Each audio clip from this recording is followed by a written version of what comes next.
RNTPG college की online क्लासों में आप सभी का हार्दिक स्वागत है। मैं Ram Niranjan Vijayvargiya, assistant professor, department of computer application. ठीक है, तो हमने माइक्रोसॉफ्ट वर्ड के अंदर पहले पढ़ा था कि माइक्रोसॉफ्ट वर्ड के अंदर हम फाइल कैसे क्रिएट करते हैं। अब हमें फाइल क्रिएट करनी है तो क्रिएट करने के से रिलेटेड सारे ऑप्शन हमें इस बटन पर मिलेंगे, जिसको हम बोलते हैं ऑफिस बटन। तो माइक्रोसॉफ्ट वर्ड में ऑफिस बटन पर क्लिक करेंगे। ऑफिस बटन पर क्लिक करने के बाद अगर हम इसमें फ़ाइल बनाना चाहते हैं, नई फाइल बनाना चाहते हैं तो न्यू पे क्लिक करेंगे। अगर हम फाइल को ओपन करना चाहते हैं तो ओपन पर क्लिक करेंगे, और फाइल को सेव करना चाहते हैं तो सेव पे क्लिक करेंगे। ये तीनों बटन बेसिक बटन है, और हमारा सारा काम कंप्लीट हो जाने के बाद हम फाइल को क्लोज बटन की सहायता से क्लोज कर देंगे। तो ये सारे ऑप्शन फाइल को क्रिएट करने से रिलेटेड हैं। अगर नई फाइल क्रिएट करनी है तो हम न्यू पे क्लिक करेंगे। न्यू पे क्लिक करते ही हमारा ऑप्शन खुल जाएगा कि नई फाइल क्रिएट करने के लिए हमें कौन सा डॉक्यूमेंट सेलेक्ट करना है। हमें ब्लैंक डॉक्यूमेंट खाली चाहिए तो ब्लैंक डॉक्यूमेंट सेलेक्ट करेंगे, और बने बनाए टेम्पलेट चाहिए, टेम्पलेट है इसमें बने हुए तो टेम्पलेट ले सकते हैं। ठीक है, तो क्रिएट बटन पर क्लिक करेंगे। तो क्रिएट बटन पर क्लिक करते ही हमारे पास एक न्यू डॉक्यूमेंट आ जाएगा। और अगर हम चाहते हैं कि हमने पहले से फाइल बना रखी है और उस फाइल को ओपन करना है तो हम ओपन बटन पर क्लिक करेंगे। ओपन बटन पर क्लिक करते ही एक डायलॉग बॉक्स खुलेगा, और इस डायलॉग बॉक्स में हम जिस फाइल को ओपन करना चाहते हैं उस फाइल को सेलेक्ट करेंगे, और सेलेक्ट करने के बाद ओपन कर देंगे। जैसे ये दिख रही है फाइलें, देखो नाम आ रहे, इनमें से हम किसी भी फाइल को सेलेक्ट करके ओपन कर सकते हैं।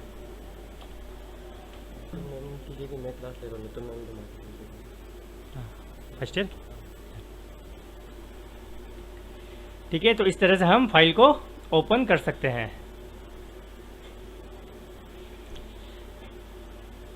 फिर आता है अगर हमने फाइल में काम कर दिया है, फाइल में टाइप कर दिया है मैटर, और फाइल को हम सेव करना चाहते हैं। जैसे हमने फाइल के अंदर मैटर टाइप कर दिया,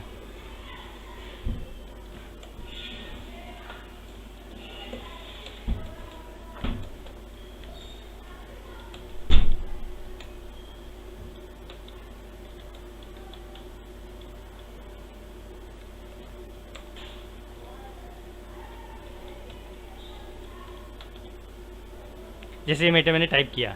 टाइप करने के बाद इस फाइल को मुझे सेव करना है, तो सेव बटन पर क्लिक करेंगे।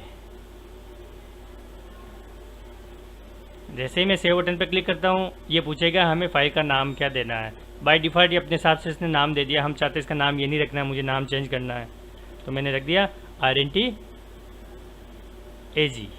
जैसे फ़ाइल का नाम मैंने ये रख दिया और सेव बटन पर क्लिक करूँगा तो ये फ़ाइल सेव हो जाएगी।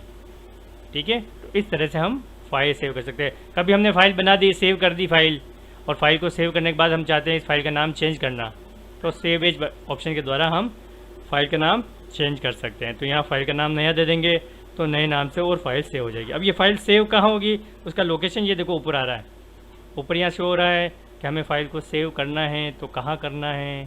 ठीक है, तो इसमें आ रहा है ये माई डॉक्यूमेंट के अंदर सेव होगा। हम चाहते हैं माई डॉक्यूमेंट में सेव नहीं करना, मुझे डेस्कटॉप पर सेव करना है इस फाइल को डेस्कटॉप पे, तो इधर ये डेस्कटॉप पे क्लिक करेंगे।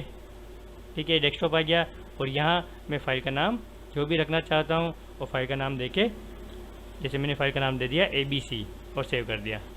तो अब ये फ़ाइल कहाँ पे सेव हुई, डेस्कटॉप पर जाकर सेव हो गई। ठीक है, तो इस तरह से हम फाइल को सेव कर सकते हैं। ठीक है, तो ये बेसिक फर्स्ट स्टार्टिंग का था हमारे कि माइक्रोसॉफ्ट वर्ड में हम फाइल को कैसे क्रिएट कर सकते हैं। माइक्रोसॉफ्ट वर्ड में टोटल टाइपिंग रिलेटेड काम होते हैं। उन टाइपिंग वाले टेक्स्ट को हम एडिटिंग कर सकते हैं, फॉर्मेटिंग कर सकते हैं और डिज़ाइन कर सकते हैं। ठीक है, ताकि हमारा डॉक्यूमेंट अट्रैक्टिव रहने लगे। तो फाइल क्रिएट करना तो ये हो गया कि फ़ाइल हम क्रिएट कैसे कर सकते हैं, फाइल को सेव कैसे कर सकते हैं, फाइल बनी हुई है तो उसको ओपन कैसे कर सकते हैं और क्लोज कैसे कर सकते हैं। ठीक है, तो ये सारे ऑप्शन हमारे कंप्लीट हो चुके हैं। फिर आते हैं हम एडिटिंग। फर्स्ट फीचर्स हमने पढ़ा था लास्ट क्लास में कि फ़ाइल को हम एडिट कर सकते हैं। एडिट में मैंने बताया था एडिटिंग फीचर्स, जिसमें हमने फाइल में मैटर लिखा है उसमें काट छाट करना, चाहे टेक्स्ट को इधर से उधर मूव करना, टेक्स्ट को टाइप करना, टेक्स्ट को सेलेक्ट करना, डिलीट करना, ये सारे काम फाइल के एडिटिंग के अंदर आते हैं। ठीक है, अब एडिट करना है तो सबसे फर्स्ट काम होता है टाइपिंग का। जैसे हमने ये टाइप किया, अब मैं चाहता हूँ इसके बीच में मुझे और कोई बीच में टेक्स्ट और टाइप करना। ठीक है, मुझे लास्ट में टाइप करना है तो यहाँ लिख के मैं कुछ भी टाइप कर सकता हूँ, और मुझे अगर बीच में टाइप करना है तो यहाँ कर्सर रख के मैं कुछ भी टाइप करूँगा तो वो टाइप हो जाएगा। ठीक है, तो आगे वाले टेक्स्ट आगे खिसक जाएंगे। ठीक है, तो अगर हम इस तरह से जो टाइपिंग करते हैं, हमने कोई फाइल खोली है, ओपन की, और उस फाइल के अंदर हम वापस नया टेक्स्ट टाइप करते हैं, तो टेक्स्ट को टाइप करने का जो ये प्रोसेस होता है, ठीक है, ये फाइल के एडिटिंग में काउंट होता है। इसके अलावा फाइल में हमने कोई टेक्स्ट लिखा हुआ है, हम चाहते हैं उस टेक्स्ट को सेलेक्ट करना, जैसे मुझे केवल स्टूडेंट नाम को सेलेक्ट करना है, तो सेलेक्ट करने का मेथड एक ये है कि हम माउस के द्वारा माउस को पॉइंटर लगा के लेफ्ट बटन क्लिक करके माउस को ड्रैग करेंगे तो ये सेलेक्ट हो जाएगा। हम जितना सेलेक्ट करना चाहते हैं ड्रैग करके सेलेक्ट कर सकते हैं। ठीक है, तो ये होगा एक तो सेलेक्ट करना। दूसरा है हम कर्सर रखा, कर्सर रखने के बाद कीबोर्ड से शिफ्ट बटन प्रेस करके एरो की के द्वारा भी हम सेलेक्ट कर सकते हैं। ठीक है, लेफ्ट साइड की जो एरो की होती है उसके द्वारा हम चाहे जितने टेक्स्ट सेलेक्ट कर सकते हैं। तो सिलेक्शन का ये एक और तरीका हो गया। अगर हम चाहते हैं कि फाइल के अंदर जितने भी हमने टेक्स्ट लिखे सारे टेक्स्ट को एक साथ सेलेक्ट करना है, तो एक साथ सेलेक्ट करने के लिए कंट्रोल ए शॉर्टकट की होती है। ठीक है, कंट्रोल ए पे क्लिक किया, ये सारे टेक्स्ट एक साथ सेलेक्ट हो चुके हैं। और अगर हम चाहते हैं कि जैसे मुझे स्टूडेंट नाम का सेलेक्ट करना है और मैं माउस से ऐसे सेलेक्ट नहीं करता हूँ, तो इस माउस से मैं इस पर डबल क्लिक करता हूँ तो भी ये सेलेक्ट हो जाएगा। पर्टिकुलर किसी वर्ड को सेलेक्ट करना है तो डबल क्लिक के द्वारा हम सेलेक्ट कर सकते हैं। तो ये सेलेक्ट करना भी एडिटिंग के अंदर काउंट होता है, क्योंकि इस पर कोई भी कमांड अप्लाई करना हो पर्टिकुलर टेक्स्ट पर, तो उस टेक्स्ट को सबसे पहले सेलेक्ट करना ज़रूरी होता है। ठीक है, तो हमने सेलेक्ट कर दिया। अब चाहता हूँ मुझे इस टेक्स्ट को मुझे डिलीट करना है, तो कीबोर्ड से डिलीट बटन प्रेस करूँगा और ये टेक्स्ट डिलीट हो जाएगा। इस तरह से हम किसी भी टेक्स्ट को डिलीट कर सकते हैं। ठीक है, हम चाहते हैं कि जो स्टूडेंट है इस टेक्स्ट को मुझे मूव करना है, जैसे स्टूडेंट को यहाँ से हटाकर मुझे लास्ट में ले जाना है, इस क्लास से पहले लेना है।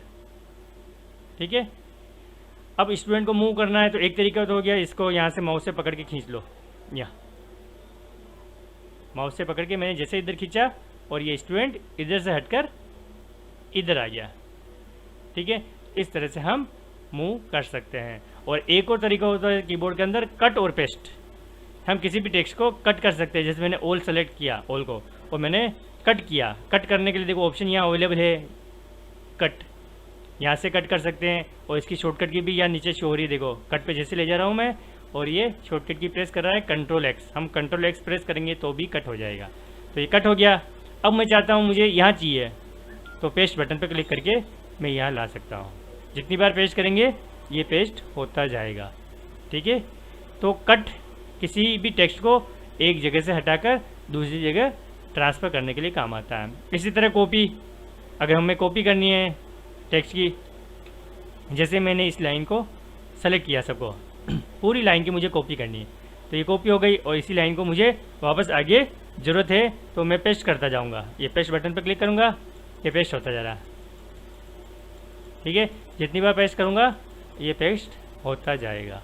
ठीक है, तो इस तरह से हम कॉपी पेस्ट भी कर सकते हैं। कॉपी पेस्ट किसी भी टेक्स्ट की हमें बहुत सारी कॉपीज़ तैयार करनी हो और जहाँ ज़रूरत है वहाँ कर्सर रख के पेस्ट करते हैं। जैसे मुझे यहाँ ज़रूरत है, मैंने यहाँ कर्सर रखा और यहाँ जाके मैंने पेस्ट बटन पे क्लिक किया। इसकी शॉर्टकट की है कंट्रोल वी। ठीक है, इस पर क्लिक किया, ये यहाँ पेस्ट हो गया। ठीक है, हम जहाँ कर्सर रखेंगे वहाँ पेस्ट कर सकते हैं। जैसे मैंने यहाँ कर्सर रखा, यहाँ पेस्ट कर सकते हैं। ठीक है, तो हम जो भी फाइल टेक्स्ट को हम सेलेक्ट करते हैं, कट या कॉपी बटन पे क्लिक करते हैं, तो वो टेक्स्ट यहाँ से एक कॉपी बना के, कट में तो हट जाता है लेकिन कॉपी में हटता नहीं है। कॉपी में क्या, उसी की एक कॉपी बन के कंप्यूटर की एक टेम्प्रेरी मेमोरी, बफर मेमोरी होती है जिसको हम क्लिपबोर्ड बोलते हैं। इस माइक्रोसॉफ्ट वर्ड के अंदर क्लिपबोर्ड होता है। ठीक है, उस मेमोरी में जाके सेव हो जाता है और जैसे ही हम पेस्ट बटन पर क्लिक करते हैं, जहाँ कर्सर है वहाँ पर वो टेक्स्ट आ जाएगा। हम जितनी बार पेस्ट करेंगे वो बफर मेमोरी से कॉपी करके पेस्ट करता जाएगा। ठीक है, तो कट कॉपी पेस्ट का यूज हम इस तरह से कर सकते हैं। ठीक है, अब आता है अगर हमने ये कोई पैराग्राफ लिख रखा है, हमें किसी पर्टिकुलर टेक्स्ट को ढूंढना है, सर्च करना है, तो सर्च करने के लिए काम आता है फाइंड।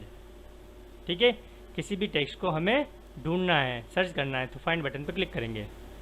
हमें जिस टेक्स्ट को ढूंढना है उस टेक्स्ट को यहाँ टाइप करेंगे। जैसे मुझे एक टेक्स्ट ढूंढना है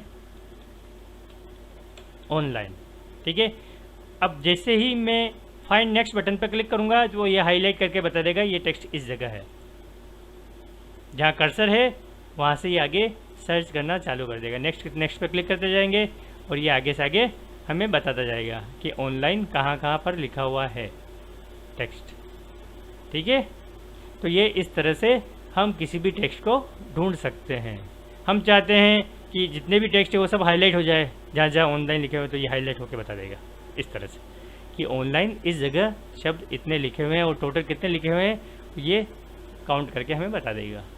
ठीक है, तो इस तरह से हम किसी भी बुक के अंदर हमने बहुत सारे पेज लिख रखे हैं, ठीक है, और उस पेज में से हमें पर्टिकुलर किसी शब्द को ढूंढना है तो हम सारे पेज को पढ़ने से बेटर हम फाइंड कमांड का यूज़ करेंगे और उस शब्द को ढूंढ सकते हैं। ठीक है, नेक्स्ट आता है रिप्लेस। अगर हम चाहते हैं ऑनलाइन जो टेक्स्ट लिखा हुआ है इसको हमें दूसरे शब्द टेक्स्ट में कन्वर्ट करना है। ठीक है, हमें चेंज करना है कि ऑनलाइन की जगह हमें दूसरा शब्द लिखना है। तो मैं चेक करता हूँ क्लास। ठीक है, अब मुझे जहाँ पर भी ऑनलाइन लिखा हुआ है सब जगह क्लास में कन्वर्ट करना है। रिप्लेस के द्वारा एक टेक्स्ट चेंज होगा पर्टिकुलर, जैसे ये सेलेक्टेड टेक्स्ट है, देखो ऑनलाइन, जैसे मैं रिप्लेस पे क्लिक करूँगा ये यहाँ चेंज हो गया। अगर मैं चाहता हूँ जितने भी टेक्स्ट है सब एक साथ चेंज हो जाए तो रिप्लेस ऑल बटन पे क्लिक करूँगा तो जहाँ जहाँ पर भी मैंने ऑनलाइन लिखा हुआ है वो सारे क्लास में कन्वर्ट हो गए। ठीक है, तो इस तरह से हम फाइंड और रिप्लेस ऑप्शन का यूज कर सकते हैं, पर्टिकुलर किसी टेक्स्ट को ढूंढना और उसे दूसरे टेक्स्ट में कन्वर्ट करना। तो ये भी एडिटिंग में काउंट होता है क्योंकि ये भी हमारे टेक्स्ट में चेंजेस करने के काम आ रहा है। ठीक है, अब इसके अलावा हम चाहते हैं जैसे हमने जो टेक्स्ट लिखा है, ठीक है, इस टेक्स्ट में मैं चाहता हूँ, देखो हम यहाँ टाइप करते हैं तो ये आगे खिसक रहा है, लेकिन इसके अंदर एक ऑप्शन और होता है ओवर राइटिंग। ओवर राइटिंग क्या होता है, जैसे हमने कुछ टेक्स्ट लिखा और मैं यहाँ टेक्स्ट टाइप कर रहा हूँ तो वो क्या ओवर राइट हो जाए, मतलब अगला टेक्स्ट आगे नहीं खिसक कर उसी के ऊपर लिखा जाए, तो ओवर राइटिंग इसको बोलते हैं। तो ओवर राइटिंग के लिए हमें ओवर राइटिंग फीचर्स ऑन होना चाहिए। इसके अंदर देखो राइट क्लिक किया, ये ओवर टाइप, ये इंसर्ट बटन से ऑन ऑफ होता है। हम इंसर्ट बटन ऑन ऑफ करते हैं तो यहाँ से ये ऑन ऑफ होता है। ओवर राइट को ऑन किया, फिर हमने कर्सर रखा और अब हम टाइम कर देखो इसमें तो आगे खिसक रहा है। अब इंसर्ट बटन क्लिक करेंगे, अब इसमें ये फीचर्स चल नहीं रहा। बाकी ये फीचर्स क्या होता है, टेक्स्ट को आगे नहीं मूव करके इसी के ऊपर ओवरराइट कर देता है। ठीक है, तो ये भी एडिटिंग के अंदर काउंट होता है, ओवरराइट। ठीक है, तो ये सारे ऑप्शन हमारे एडिटिंग से रिलेटेड हैं। हम किसी टेक्स्ट को टाइप करते हैं, सेलेक्ट करते हैं, किसी टेक्स्ट को डिलीट कर सकते हैं या टेक्स्ट के बीच में नए टेक्स्ट इंसर्ट करते हैं और टेक्स्ट को इधर से उधर मूव, कॉपी, कट, पेस्ट करते हैं या फाइंड और रिप्लेस करते हैं। ये सारे फीचर्स एडिटिंग के अंदर काउंट होते हैं। तो ये सारे हम एडिटिंग ऑप्शन की सहायता से हम जैसी हमारी ज़रूरत हो, सुविधा हो, उस हिसाब से हम हमारे डॉक्यूमेंट में एडिटिंग कर सकते हैं। फिर आता है सेकंड ऑप्शन, आता है फॉर्मेटिंग। माइक्रोसॉफ्ट वर्ड के अंदर हम एडिटिंग के बाद फॉर्मेटिंग फीचर्स बहुत पावरफुल फीचर्स होता है। इसमें हम हमारे डॉक्यूमेंट को अच्छी तरह से अरेंज कर सकते हैं, उसको अच्छा शेप दे सकते हैं, उसमें कलर डिजाइनिंग सेट कर सकते हैं और हम अपने डॉक्यूमेंट को अट्रैक्टिव बना सकते हैं। वो होते हैं फीचर्स, फॉर्मेटिंग फीचर्स। जैसे हमने ये पैराग्राफ लिखा हुआ, अब फॉर्मेटिंग फीचर्स भी 3 तरह के बताए थे मैंने। फॉर्मेटिंग फीचर्स 3 तरह के बताए थे। करेक्टर फॉर्मेटिंग, मतलब टेक्स्ट से रिलेटेड जो भी फीचर्स करने हैं, पर्टिकुलर एक एक अक्षर पर हमें जो भी फॉर्मेटिंग देनी है वो कहलाती है करेक्टर फॉर्मेटिंग। अगर हमें पूरे पैराग्राफ पर एक साथ फॉर्मेटिंग देनी है तो पैराग्राफ फॉर्मेटिंग कहलाता है, और अगर हमें पूरे डॉक्यूमेंट पर एक साथ फॉर्मेटिंग देनी है तो वो डॉक्यूमेंट फॉर्मेटिंग कहलाता है। तो इस तरह से हम फॉर्मेटिंग फीचर्स लगा सकते हैं, जैसी हमें रिक्वायरमेंट है वैसे। अब करेक्टर फॉर्मेटिंग से रिलेटेड देखो ये सारे बटन यहाँ शो हो रहे हैं। जो फॉन्ट नाम का ग्रुप बना हुआ है इसके अंदर जितने भी बटन हैं वो सारे बटन करेक्टर फॉर्मेटिंग से रिलेटेड हैं। पैराग्राफ फॉर्मेटिंग का ये अलग ग्रुप बना हुआ है, इसके अंदर जो भी बटन बने हुए हैं वो सब पैराग्राफ फॉर्मेटिंग से रिलेटेड काउंट होते हैं। तो सबसे पहले हम करेक्टर फॉर्मेटिंग पे चलते हैं। हम पर्टिकुलर किसी करेक्टर को फॉर्मेट करना चाहते हैं। जैसे मैंने पर्टिकुलर केवल एक करेक्टर को सेलेक्ट किया, एस को, ठीक है, और एस को सेलेक्ट करके मैंने बी पर क्लिक कर दिया, तो ये बोल्ड हो गया, ये करेक्टर बोल्ड हो गया। इसी तरह हम एक साथ बहुत सारे करेक्टर पर अप्लाई करना चाहते हैं, तो उन सारे करेक्टर को हमें सेलेक्ट करना पड़ेगा, और सेलेक्ट करने के बाद हम उस पर अप्लाई कर सकते हैं, हम बोल्ड कर सकते हैं, वापस बोल्ड यहाँ से हटा सकते हैं, ठीक है। इसके अलावा हम फ़ॉन्ट चेंज करना चाहते हैं, तो इसमें बहुत सारे फ़ॉन्ट अवेलेबल हैं। माइक्रोसॉफ्ट वर्ड के अंदर इतने सारे फ़ॉन्ट अवेलेबल है। इन सारे फ़ॉन्ट का यूज़ करते हुए हम फॉर्मेटिंग कर सकते हैं, मतलब हमारे जो टेक्स्ट लिखे हुए हैं उनकी लिखावट चेंज करना, उसको कहते हैं हम फ़ॉन्ट। जैसे टाइम्स न्यू रोमन में कन्वर्ट करते हैं, देखो कि बैकग्राउंड में चेंज हो रहा है, जैसे मैं इस पर ले जा रहा हूँ, इस पर ले जाता हूँ, तो ये ऐसा फ़ॉन्ट हो जाएगा। जो सेलेक्टेड टेक्स्ट है वो ऑटोमेटिक चेंज होकर बता रहा है कि अगर हम इनको सेलेक्ट करते हैं तो हमारे टेक्स्ट ऐसे हो जाएंगे, ठीक है। इसमें ये हिंदी का फ़ॉन्ट है तो हमारे टेक्स्ट हिंदी में कन्वर्ट हो जाएंगे। तो इस तरह से हम फ़ॉन्ट चेंज कर सकते हैं। मैंने ये सेलेक्ट किया जैसे, ठीक है, तो ये हमारे फ़ॉन्ट चेंज हो गए, ठीक है। इसी तरह अगर हम हमारे फ़ॉन्ट की साइज़ कम ज़्यादा करना चाहते हैं, साइज़ बढ़ाना चाहते हैं, तो यहाँ से हम हमारे फ़ॉन्ट की साइज़ बढ़ा सकते हैं यहाँ से, ठीक है। ये सब बैकग्राउंड में शो करता है कि इस तरह से हम हमारे टेक्स्ट की साइज़ बढ़ा सकते हैं। इसके अलावा दो बटन और है साइज़ बढ़ाना या घटाने के लिए। ये बटन साइज़ बढ़ाने का काम करते हैं और ये बटन साइज़ को छोटा कम करने के लिए काम आता है, ठीक है। तो ये जो बड़ा ये दिख रहा है वो साइज़ इंक्रीज करता है, और ये छोटा है वो साइज़ को छोटी करता है। नेक्स्ट आता है बोल्ड, बता दिया मैंने। इटैलिक, हमने जो टेक्स्ट सेलेक्ट किए है, जैसे मैं ये टेक्स्ट सेलेक्ट करता हूँ और मैं इस पर क्लिक करता हूँ, ये इटैलिक मतलब थोड़ा सा तिरछापन देता है टेक्स्ट के लिखावट को, हल्का सा तिरछा शेप देता है, तो ये इटैलिक स्टाइल कहलाती है। अंडरलाइन, नीचे लाइनिंग देनी हो तो लाइनिंग देने के लिए काम आता है ये अंडरलाइन स्टाइल, ठीक है। हम टेक्स्ट पे लाइनिंग दे सकते हैं। लाइनिंग के लिए भी हमारे पास बहुत सारे लाइनिंग के फीचर्स है। जैसी लाइनिंग देना चाहते हो आप यहीं से सेलेक्ट कर सकते हो, ठीक है। नेक्स्ट आता है स्ट्राइक थ्रू, किसी टेक्स्ट को काटा हुआ शो करना। अब इस फीचर्स की ज़रूरत हमें कहाँ पड़ती है? अधिकतर तुमने देखा होगा न्यूज़पेपर में एड वगैरह आते, विज्ञापन आते हैं, उस विज्ञापन में बहुत सारी रेट लिखी होती है, उसको काट के वापस नई रेट लिखी हुई आती है, तो इसे ये शो करता है पहले रेट ये थी अब रेट ये है। तो इस तरह का फीचर्स किसी भी टेक्स्ट पर देना है हमें, तो इस तरह का फॉर्मेटिंग यूज कर सकते हैं, ठीक है। नेक्स्ट आता है, ये दो तरह की फॉर्मेटिंग और है, ठीक है, सब स्क्रिप्ट, सुपर स्क्रिप्ट, ठीक है। किसी भी टेक्स्ट पर हमें इस तरह का इफेक्ट देना है, जैसे इफेक्ट इसमें लिखा हुआ रहा, टेक्स्ट के एक्स के नीचे की तरफ ये 2 लिखा हुआ, ठीक है, ये सब स्क्रिप्ट है, इसको एस ये नीचे की तरफ चला जाएगा, ठीक है। इस तरह से हम पर्टिकुलर किसी पूरे एक या एक से अधिक टेक्स्ट को नीचे की तरफ ले जा सकते हैं इस तरह से, ठीक है। इसी तरह हमें ऊपर की तरफ भेजना हो टेक्स्ट को, तो उसके पास वाला बटन सुपर स्क्रिप्ट का यूज़ करेंगे, ये ऊपर की तरफ भेज देगा। तो इस तरह का हमें इफेक्ट देना हो हमारे डॉक्यूमेंट में, टेक्स्ट पे ऐसा अप्लाई करना हो, तो इस तरह से हम अप्लाई कर सकते हैं। इसके अलावा था चेंज केस, हमने जो ये टेक्स्ट लिखे हैं इसको केस चेंज करना है इनका। केस चेंज मतलब स्मॉल लेटर से लो कैपिटल लेटर, कैपिटल लेटर्स में स्मॉल लेटर, इस तरह से। अभी हमने लिखा कि ये कैपिटल लेटर है, हम चाहते हैं इसको स्मॉल लेटर में कन्वर्ट करना, तो ये लोअर केस करता है, ये स्मॉल लेटर में कन्वर्ट हो गया। जिन टेक्स्ट को हमने सेलेक्ट किया उस पर ये अप्लाई हो गया, ठीक है। तो ये स्मॉल लेटर में कन्वर्ट हो गए। हम चाहते हैं इसको वापस कैपिटल लेटर में कन्वर्ट करना, ये कैपिटल लेटर में कन्वर्ट हो गए। इसके अलावा 2-3 फीचर्स और हैं, कैपिटल स्मॉल तो यही है दोनों। सेंटेंस केस मतलब हमारे पूरे पैराग्राफ के अंदर पहला अक्षर कैपिटल रहेगा, बाकी सारे स्मॉल हो जाएंगे, वो केस होता है सेंटेंस केस। बाकी सारे स्मॉल हो जाएंगे, एक कैरेक्टर जो फर्स्ट पैराग्राफ का पहला है कैरेक्टर वो कैपिटल होगा, बाकी सारे स्मॉल हो जाएंगे।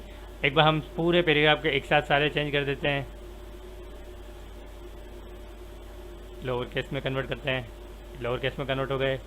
अब करते हैं सेंटेंस केस, देखो पहला अक्षर कैपिटल हो गया, बाकी सारे स्मॉल हो गए, ठीक है।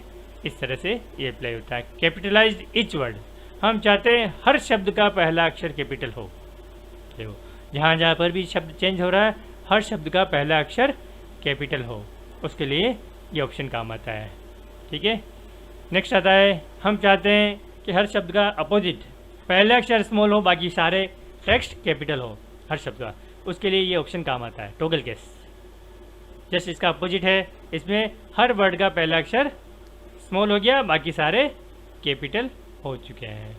ठीक है, तो इस तरह से हम टेक्स्ट में फॉर्मेटिंग कर सकते हैं। इसको बोलते हैं इस चेंज केस।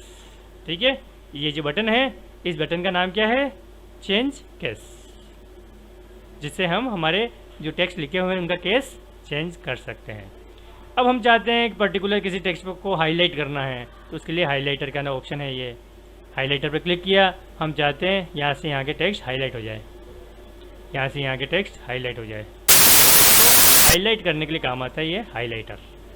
ठीक है, हाईलाइटर बंद कर दिया, बस बंद। जब तक हमने ऑन कर रखा, जिसको हाईलाइट करना है हाईलाइट कर दो। तो इस तरह से हम हाईलाइट कर सकते हैं। ठीक है, फिर आता है ये फ़ॉन्ट चेंज करना है, फ़ॉन्ट के कलर चेंज करना। हमने जो भी फ़ॉन्ट लिखे हुए हैं इसके कलर चेंज करने हैं हमको, तो यहाँ से हम कलर चेंज कर सकते हैं। इस पर क्लिक किया, जैसा कलर हमें चाहिए वैसे कलर के फ़ॉन्ट का कलर हो जाएगा। उसके लिए ज़रूरी है सबसे पहले हम टेक्स्ट को सेलेक्ट करेंगे। जिस टेक्स्ट को सेलेक्ट किया उसका कलर चेंज करना है, वो यहाँ से कलर चेंज हो जाएगा। ठीक है, तो इस तरह से हम कलर चेंज कर सकते हैं। अब देखो, इस पैराग्राफ में बहुत सारे टेक्स्ट पे अलग अलग हमने फॉर्मेटिंग दे रखी है। हम चाहते हैं सारी फॉर्मेटिंग एक साथ वापस हट जाए, तो हटाने के लिए काम आता है ये ऑप्शन, क्लियर फॉर्मेटिंग। सारी फॉर्मेटिंग, हाईलाइटर को छोड़ के बाकी सारे की फॉर्मेटिंग ये हटा देगा। ठीक है, तो ये क्लियर फॉर्मेटिंग नाम का बटन है, जिसके द्वारा हम सारी फॉर्मेटिंग हटा सकते हैं। ठीक है, फिर नेक्स्ट आता है हमारे पैराग्राफ फॉर्मेटिंग। देखो, पैराग्राफ फॉर्मेटिंग में क्या होता है, हम जो भी पैराग्राफ लिखते हैं उस पैराग्राफ पर एक साथ फॉर्मेटिंग अप्लाई करना। पर्टिकुलर किसी कैरेक्टर या किसी वर्ड पे अप्लाई नहीं होके पूरे पैराग्राफ पर एक साथ अप्लाई होगा। अब पैराग्राफ कैसे पता चलेगा? अभी जैसे ये पूरा एक पैराग्राफ है, हम इस पे के 2-3 पैराग्राफ में कन्वर्ट करना चाहते हैं। जैसे मैंने यहाँ से क्लिक किया, ये पैराग्राफ चेंज हो गया। अब मैंने वापस यहाँ इंटर बटन क्लिक किया, ये पैराग्राफ चेंज हो गया। तो अब हमारे इस पेज के अंदर 3 पैराग्राफ है। ठीक है, अब मैं चाहता हूँ ये बीच वाला जो पैराग्राफ है इस पर कोई फॉर्मेटिंग अप्लाई करना चाहता हूँ। पैराग्राफ से रिलेटेड सारी फॉर्मेटिंग यहाँ है। ठीक है, सेंटर, देखो सेंटर में चला गया, राइट हेड में चला गया। अब मैंने पैराग्राफ को सेलेक्ट नहीं किया, केवल कर्सर रख रखा उस पैराग्राफ पे, तो ये फॉर्मेटिंग पूरे पैराग्राफ पर अप्लाई हो रही है। जस्टिफाई इधर से और इधर से, दोनों साइड से ये सेम एक जैसा रहता है, आगे पीछे नहीं होता। हमने लेफ्ट रख रखा है तो ये देखो थोड़ा आगे पीछे जा रहा है। तो एक जैसा रखना हो तो उसके लिए काम आता है ये जस्टिफाई। तो ये सब कहलाता है अलाइनमेंट बटन। अलाइनमेंट के द्वारा हम पैराग्राफ का अलाइनमेंट सेट कर सकते हैं। ये आते हैं बुलेट्स एंड नंबरिंग। हम बुलेट्स लगाना चाहते हैं तो बुलेट्स लग सकता है। जैसे हमने यहाँ से पैराग्राफ चेंज करूँगा, अगले पैराग्राफ पे ऑटोमेटिक बुलेट लगा हुआ आ जाएगा। तो हमने जिस पैराग्राफ पे रख रखा उसी पैराग्राफ पर अप्लाई हो रहा है, और जैसे एंटर कर रहे हैं तो ये आगे से आगे बुलेट्स शो कर रहा है। ये अधिकतर लिस्ट बनाने का काम आता है, इसलिए ये इस तरह से। अगर बुलेट्स नहीं लगाना, हमें नंबर लगाना है, तो इस तरह से हम नंबरिंग लगा सकते हैं। तो इस तरह से हम बुलेट्स एंड नंबरिंग बटन का यूज कर सकते हैं। फिर आता है ये, इनको बोलते हैं इंडेंट। ठीक है, नंबरिंग को हटा देते हैं हम। ठीक है, इंडेंट क्या होता है? लेफ्ट साइड से हमें स्पेस बढ़ाना है। ये देखो, पर्टिकुलर पैराग्राफ का जो हम सेलेक्ट कर रखा है उसका इंडेंट ये बढ़ा रहा है। ठीक है, ये इंडेंट यहाँ से शो हो रहा है, ये कितना आगे बढ़ रहा है, खिसक रहा है, और इसको वापस उधर खिसकाना हो तो इस बटन के द्वारा वापस खिसका सकते हैं। ये लास्ट तक पहुँच गया, ये हो गया। ठीक है, तो ये इंडेंट कहलाता है। पैराग्राफ को इधर उधर ले जाने के लिए हमें मार्जिन कम ज़्यादा करना हो पर्टिकुलर पैराग्राफ का, तो हम इस तरह से कर सकते हैं। ठीक है, ये होता है अरेंज करना, अल्फ़ाबेटिकल अरेंज करना। अगर ये पर्टिकुलर काम आता है, हमने कोई टेक्स्ट लिख रखे हैं, इस तरह से टेक्स्ट लिख रखे हैं, हम चाहते हैं इन सबको अरेंज करना कि ये अल्फ़ाबेटिक क्रम से जम जाए, तो इस पर क्लिक करेंगे और ओके क्लिक कर देंगे, तो ये अरेंज हो गए, ABCD के क्रम में अरेंज हो गए। ठीक है, तो इस तरह से अरेंज करने के लिए काम आता है ये सॉर्ट ऑप्शन। ठीक है, नेक्स्ट आता है ये पैराग्राफ मार्कर। जहाँ पर भी हमने पैराग्राफ चेंज किया या एंटर बटन के द्वारा पैराग्राफ चेंज करते हैं, तो इस बटन पर क्लिक करेंगे तो ये बता देगा हमने एंटर बटन कहाँ कहाँ यूज किया है पूरे डॉक्यूमेंट में। तो ये पैराग्राफ मार्कर यहाँ से ऑन ऑफ कर सकते हैं। ठीक है, फिर आता है लाइन स्पेसिंग। इस पैराग्राफ में हम चाहते हैं हर लाइन के बीच में स्पेस देना, कितना स्पेस देना है वो यहाँ से सेलेक्ट कर सकते हैं। ये 2.5 लाइन का स्पेस देना, तो इस पैराग्राफ में हर लाइन के बीच में 2.5 लाइन का स्पेस हो चुका है। ठीक है, तो स्पेस कम ज़्यादा कर सकते हैं। 1 लाइन का करना है तो ये 1 लाइन का हो गया स्पेस। ठीक है, तो इस तरह से हम स्पेस चेंज कर सकते हैं। हम चाहते हैं पर्टिकुलर पैराग्राफ का कलर चेंज हो जाए, कलर मतलब बैकग्राउंड साइड का, पीछे की साइड का कलर चेंज करना, तो इस तरह से हम बैकग्राउंड साइड का कलर चेंज कर सकते हैं। इसको कहते हैं शेडिंग, पैराग्राफ के शेडिंग दे सकते हैं। और ये आगे आता है बॉर्डर, हम पैराग्राफ के बॉर्डर लगाना चाहते हैं तो यहाँ से बॉर्डर लगा सकते हैं। इसमें इतनी सारी बॉर्डर है कि बॉटम बॉर्डर लगाने, टॉप लगाने, left right, all border, outside border, inside border, इस तरह से हम बॉर्डर लगा सकते हैं। ठीक है, तो हम ऑल बॉर्डर लेते हैं तो ये बॉर्डर लग जाएगी पैराग्राफ के चारों तरफ। हम एक से अधिक पैराग्राफ सेलेक्ट करते हैं तो सारे पैराग्राफ पे ये बॉर्डर लगा देगा। जैसे हमने एक से अधिक पैराग्राफ सेलेक्ट किए, ऑल बॉर्डर पर क्लिक किया तो हर पैराग्राफ के बीच में लाइन देते हुए इस तरह से ये पैराग्राफ को बॉर्डर में कन्वर्ट कर देगा। ठीक है, इस तरह से हम पैराग्राफ के बॉर्डर लगा सकते हैं। बॉर्डर अगर हमें हटानी है, वापस हमने पैराग्राफ के बॉर्डर लगाई है, हमें बॉर्डर नहीं चाहिए, वापस हटानी है, तो जहाँ से हमने बॉर्डर लगाई वहीं से नो बॉर्डर को सेलेक्ट करेंगे तो ये बॉर्डर हट जाएगा। ठीक है, तो ये सारे ऑप्शन पैराग्राफ फॉर्मेटिंग से रिलेटेड है। पैराग्राफ फॉर्मेटिंग के द्वारा हम ये सारे फीचर्स यूज में ले सकते हैं। फिर आता है डॉक्यूमेंट फॉर्मेटिंग। ठीक है, अब डॉक्यूमेंट फॉर्मेटिंग में से रिलेटेड सारे कमांड हमें पेज लेआउट के अंदर मिलेंगे। पेज लेआउट के अंदर ये सारे जो ऑप्शन होते हैं, ठीक है, ये सारे ऑप्शन डॉक्यूमेंट फॉर्मेटिंग से रिलेटेड हैं। डॉक्यूमेंट फॉर्मेटिंग मतलब एक साथ पूरे डॉक्यूमेंट, मतलब एक डॉक्यूमेंट के अंदर बहुत सारे पेज हो सकते हैं, पूरी फाइल के अंदर बहुत सारे पेज हो सकते हैं, उन सारे पेज पर एक साथ फॉर्मेटिंग अप्लाई करनी हो, वो कहलाती है डॉक्यूमेंट फॉर्मेटिंग। ठीक है, तो इसके द्वारा हम डॉक्यूमेंट फॉर्मेटिंग कर सकते हैं। मार्जिन क्या होता है कि पेज के लेफ्ट साइड में कितना स्पेस छोड़ना, राइट साइड में कितना स्पेस छोड़ना है, टॉप में कितना स्पेस छोड़ना है और बॉटम में कितना स्पेस छोड़ना, ये कहलाता है हमारा डॉक्यूमेंट फॉर्मेटिंग। तो पेज के हम इस तरह से स्पेस छोड़ सकते हैं।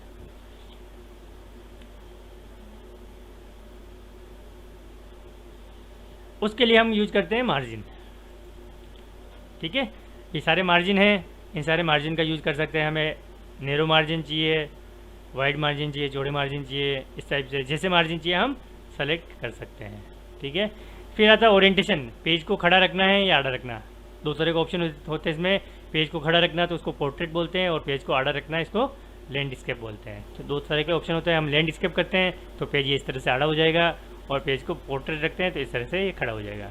पेज की साइज़, हम जो इस पेज पर टाइप कर रहे हैं उस पेज की साइज़ कौन सी है, बाय डिफ़ॉल्ट देखो लेटर है, हम चाहते तो इतने सारे पेज अवेलेबल है, सबकी साइज़ नीचे लिखी हुई है, तो इस तरह से हम पेज की साइज़ कम ज़्यादा कर सकते हैं। तो ये पेज की साइज़ चेंज करने का ऑप्शन होता है। फिर आता है नेक्स्ट कॉलम, पेज को अलग अलग कॉलम में डिवाइड करना है, तो जितने कॉलम में होंगे उतने कॉलम में ये डिवाइड हो जाएगा। जैसे 3 कॉलम के लिए तो ये हमारा पेज एक कॉलम में डिवाइड, ये कंप्लीट होते ही सेकंड कॉलम में आ जाएगा, ये कंप्लीट होते ही थर्ड कॉलम में आ जाएगा। तो इस तरह से हम हमारे पेज को अलग अलग कॉलम में डिवाइड कर सकते हैं। ये बाय डिफ़ॉल्ट 1 कॉलम होता है। ठीक है, ब्रेक, हम पर्टिकुलर टेक्स्ट को ब्रेक देना चाहते हैं। जैसे मैंने यहाँ कर्सर रखा और ब्रेक पे गया, तो ब्रेक पे जाते ही इसमें इतने सारे ऑप्शन है। पूरे पेज का ब्रेक देना है, सीधा अगले पेज पे चला गया, जहाँ कर्सर था उस कर्सर से सारा टेक्स्ट अगले पेज पर चला गया, पेज ब्रेक। ठीक है, इस तरह से हम ब्रेक दे सकते हैं। लाइन नंबर्स, हर लाइन के आगे नंबर देना है। ठीक है, कि तो हर लाइन के आगे ये नंबरिंग शो कर देगा लाइन नंबर के द्वारा। पैराग्राफ में जितने भी हैं नंबर, उस लाइनें लिखी हुई है सबके आगे नंबरिंग दे देगा। ठीक है, हाइफिनेशन होता है, अधिकतर हम टेक्स्ट में लिखते हैं और टेक्स्ट यहाँ लिखते लिखते टेक्स्ट की साइज़ बड़ी है, किसी वर्ड की साइज, तो आधा टेक्स्ट लिख के उसके ऊपर डैश लगा के आधा वर्ड नीचे लिखते हैं, वो कहलाता है हाइफिनेशन। तो हम हाइफिनेशन ऑन करना चाहते हैं तो यहाँ से ऑन कर सकते हैं हाइफिनेशन, ऑटोमेटिक हाइफिनेशन। अगर कोई टेक्स्ट बड़ा होता है तो उसके लिए हाइफिनेशन लगा देगा। ठीक है, तो ये होता है हाइफिनेशन। अब होता है वाटरमार्क, हम पेज के बैकग्राउंड में कोई वाटरमार्क देना चाहते हैं इस तरह के, तो वाटरमार्क लगा सकते हैं। ये बैकग्राउंड में देखो डू नॉट कॉपी लिखा हुआ है, तो इस तरह से बैकग्राउंड में हम कोई भी वाटरमार्क दे सकते हैं। हम चाहते हैं कि हम कोई पर्टिकुलर टेक्स्ट हमारे हिसाब से लिखा हुआ हो वाटरमार्क में, जैसे ये डू नॉट कॉपी की जगह हम कोई दूसरा टेक्स्ट लिखने चाहते हैं। जैसे मैं लिखना चाहता हूँ RNT कॉलेज, तो वाटरमार्क में ये लिखा हुआ जाएगा। ठीक है, तो इस तरह से हम वाटरमार्क दे सकते हैं। और हम चाहते हैं कि वाटरमार्क नहीं चाहिए तो रिमूव वाटरमार्क, वापस हट जाएगा वाटरमार्क। ठीक है, पेज कलर, पेज के चारों तरफ कलर देना है, बैकग्राउंड में कलर देना है। ठीक है, तो इस तरह से हम कलर दे सकते हैं। हम चाहते हैं पेज के बॉर्डर लगाना है, चारों तरफ बॉर्डर लगा सकते हैं। बॉर्डर इतनी सारी है इसमें अवेलेबल बॉर्डर, जो बॉर्डर सेलेक्ट करेंगे और ओके करेंगे वो बॉर्डर इसमें आ जाएगी। ये तो एक पेज है, अगर बहुत सारे पेज है तो सारे पेज पर बॉर्डर आ जाएगी। जैसे ये दूसरा पेज है, इस पेज पे भी बॉर्डर आ गए, एंटर किया, दूसरा पेज है, तो ये सारे पेज पर एक साथ अप्लाई होता है। बॉर्डर हमने एक पेज पे लगाई लेकिन सारे पेज पर शो होगी। बॉर्डर में बहुत सारी स्टाइल अवेलेबल हैं, हम चाहे जैसे स्टाइल का यूज़ करके बॉर्डर लगा सकते हैं। देखो इसमें इतनी सारी स्टाइल शो हो रही है पेज की बॉर्डर की, ये सारी स्टाइल्स है। इन स्टाइल्स का यूज़ करते हुए हम अलग अलग टाइप की बॉर्डर लगा सकते हैं। जैसे हमने पर्टिकुलर ये बॉर्डर स्टाइल सेलेक्ट की, ठीक है, और ओके किया, ये पेज के बॉर्डर लग चुकी है। तो इस तरह से हम पेज के बॉर्डर लगा सकते हैं। ठीक है, तो ये सारे हमारे ऑप्शन कंप्लीट हो चुके हैं जो हमने लास्ट क्लास में पढ़े थे, थ्योरेटिकल पढ़ चुके थे पहले, और आज इसका प्रैक्टिकल हो चुका है। ठीक है, तो माइक्रोसॉफ्ट वर्ड में हम फाइल कैसे क्रिएट करते हैं, फाइल को क्रिएट करने के बाद फाइल में एडिटिंग कैसे कर सकते हैं, फाइल में फॉर्मेटिंग कैसे कर सकते हैं, और फाइल में हम फॉर्मेटिंग में जो ऑप्शन होते हैं, कैरेक्टर फॉर्मेटिंग, पैराग्राफ फॉर्मेटिंग और डॉक्यूमेंट फॉर्मेटिंग कैसे कर सकते हैं। तो ये सारे ऑप्शन यूज में ले सकते हैं इस तरह से। अगर ये वीडियो आपको अच्छा लगता है तो इसे लाइक करें और चैनल को सब्सक्राइब करें, और इस वीडियो से संबंधित आपकी कुछ क्वेरी हैं तो कमेंट ज़रूर करें। Thank you.